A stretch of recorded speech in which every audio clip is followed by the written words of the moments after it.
अस्सलामुअलैकुम बच्चों, हम चैप्टर नंबर 1 को स्टडी कर रहे थे। चैप्टर नंबर 1 हमारा इंट्रोडक्शन टू बायोलॉजी।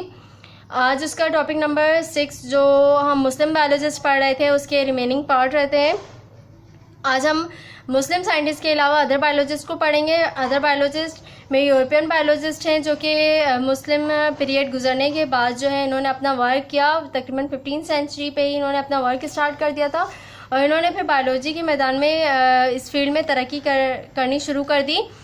और सबसे पहले हमारे पास जो साइंटिस्ट हैं वो विलियम हार्वे हैं। विलियम हार्वे बायोलॉजिस्ट, इनका दौर जो है 1578 AD से लेकर 1657 AD तक रहा और इन्होंने जो बायोलॉजिस्ट के मैदान में अहम काम अंजाम दिया है वो है ब्लड सर्कुलेशन का, कि ब्लड सर्कुलेशन पे इन्होंने वर्क किया। ब्लड सर्कुलेशन में इससे पहले हमें मुस्लिम बायोलॉजिस्ट इब्न नफीस ने बताया था, लेकिन फिर उसके बाद इन्हीं के कॉन्सेप्ट को लेते हुए विलियम हार्वे ने इस पर एक्सपेरिमेंटली वर्क किया और फिर बताया कि ब्लड किस तरह से हमारी बॉडी में सर्कुलेट करता है, मूव करता है और ये हार्ट से लेकर लंग्स तक और फिर लंग्स से दोबारा हार्ट पे आता है और फिर अदर बॉडी पार्ट्स में ये सप्लाई होना शुरू हो जाता है।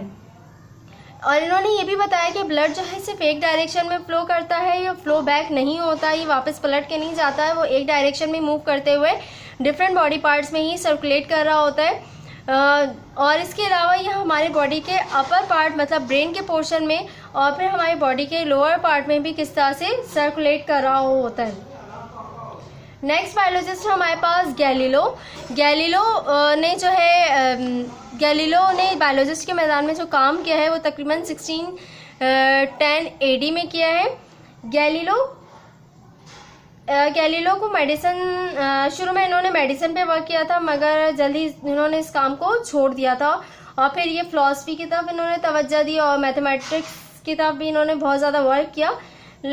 क्योंकि फ़िलासफ़र होने की वजह से इनको अरस्तु बहुत पसंद था और इन्होंने अरस्तु को बहुत डिटेल में स्टडी किया और 1609 में इन्होंने माइक्रोस्कोप को इन्वेंट किया। एक्चुअल में माइक्रोस्कोप के इन्वेंट हो चुका था लेकिन गैलीलो ने उसे बहुत सिंपल वे में था, लेकिन गैलीलो ने उसे थोड़ा मॉडर्नाइज फॉर्म में बनाया और फिर इसको अपने नेम से रजिस्टर्ड करवाया। गैलीलो माइक्रोस्कोप एक्चुअल में इनकी इन्वेंशन नहीं है, लेकिन गैलीलो ने इन सिंपल माइक्रोस्कोप को एक कंपाउंड माइक्रोस्कोप में चेंज किया ताकि हम फर्दर चीज़ों को आसानी से स्टडी कर सकें। उसके बाद नेक्स्ट बायोलॉजिस्ट है हमारे पास रॉबर्ट हुक। रॉबर्ट हुक ने जो बायोलॉजी के मैदान में काम किया वो तकरीबन 1665 AD में इन्होंने वर्क किया। रॉबर्ट हुक एक केमिस्ट भी थे, फिज़िक्स में भी इन्होंने अपना काम किया और माइक्रोबायोलॉजी में भी इन्होंने बहुत ज़्यादा वर्क किया। रॉबर्ट हुक ने डिफरेंट फील्ड में काम किया, लेकिन बायोलॉजी के मैदान में सबसे अहम कारनामा इनका रॉबर्ट हुक का जो है वो है सेल की डिस्कवरी, कि इन्होंने सेल को डिस्कवर किया और बताया कि सेल जो है किसी भी लिविंग ऑर्गेनिज्म का बेसिक पार्ट होता है, बेसिक यूनिट होता है। कि सेल को इन्होंने एक कॉर्क पे डिस्कवर किया था। कॉर्क जो कि एक बॉटल के ऊपर कैप की तरह उसे कवर किया जाता है, वो वुड का बना हुआ था, वो ओक प्लांट का वुड था और उसको उन्होंने क्योंकि माइक्रोस्कोप डिस्कवर हो चुके थे तो उन्होंने उस कॉर्क को अंडर द माइक्रोस्कोप ऑब्जर्व किया। तो अंडर द माइक्रोस्कोप ऑब्जर्व करने के बाद उन्हें क्या नजर आया, छोटे छोटे से कंपार्टमेंट नजर आए जिसको सेल्यूला कहा और फिर उसको बाद में सेल का नाम दिया गया, जो कि हनी कॉम के शहद के छत्ते की तरह हमें दिखते थे। तो इस सेल्यूला के बाद जो है इन्होंने बताया कि किसी भी लिविंग ऑर्गेनिज्म का बेसिक पार्ट क्या होता है, बेसिक यूनिट क्या होता है, सेल होता है। तो इस तरह से रॉबर्ट हुक ने सेल की डिस्कवरी की।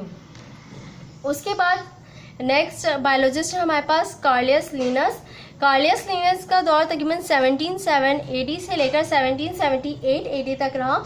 कार्लियस लिनस एक स्वीडिश बॉटनिस्ट थे और इन्हें फादर ऑफ टैक्सोनॉमी कहा जाता है, मतलब डिफरेंट ऑर्गेनिजम्स के नेम और इसको क्लासिफाई करने का तरीका हमें किसने बताया था, लिनियस ने बताया था। लिनियस ने किसी भी प्लांट और एनिमल्स की कैरेक्टरिस्टिक्स को सामने रखते हुए इसके दर्जाबंदी की, इनकी ग्रुपिंग की, इनको क्लासिफाई किया और उन्होंने बताया कि किसी भी ऑर्गेनिज्म का नाम, मतलब कोई भी प्लांट हो, एनिमल हो, उसको नाम किस बेस पे देते हैं। उनकी सिमिलैरिटीज़ चेक की कि वो कौन से प्लांट और कौन से एनिमल किससे सिमिलर होते हैं, कौन सा प्लांट किसके सिमिलर है, इस बेस पे उनको उनकी फैमिली पे रखा। इसी तरह से एनिमल भी जो कैरेक्टरिस्टिक्स वाइज सिमिलर थे उनको एक ही फैमिली में रखा और उनको नेम देने का तरीका भी बताया। और आज इनका मेथड अप्लाई करते हुए नए प्लांट और एनिमल जो भी डिस्कवर होते हैं उनकी नेमिंग की जाती है, उनकी आइडेंटिफिकेशन की जाती है और उस बेस पे उनकी क्लासिफिकेशन की जाती है। नेक्स्ट यूरोपियन बायोलॉजिस्ट है हमारे पास शेल्डन एंड शिवॉन।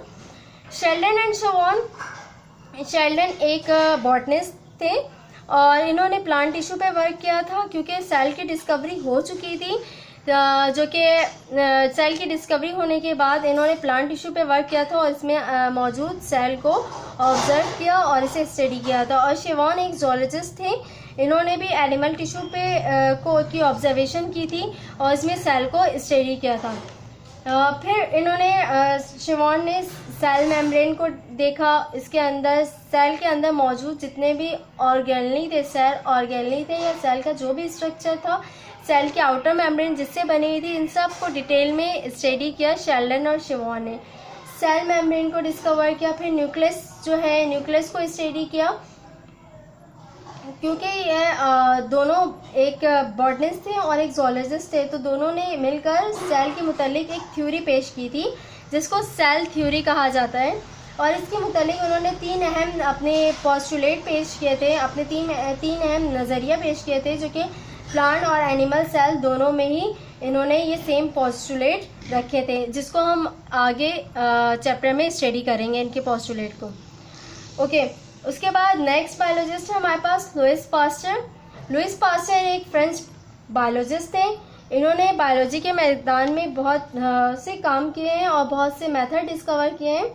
इन्होंने बैक्टीरिया को स्टडी किया था और बैक्टीरिया के बारे में बताया कि हाँ, इंसानों में बहुत सी बीमारियों की वजह बनती हैं, जिसमें से इन्होंने एक डिजीज़ टीबी, जिसे ट्यूबरक्लोसिस कहा जाता है, इसके बारे में बताया था कि इसके क्या क्या कॉजेज़ हैं, मतलब ये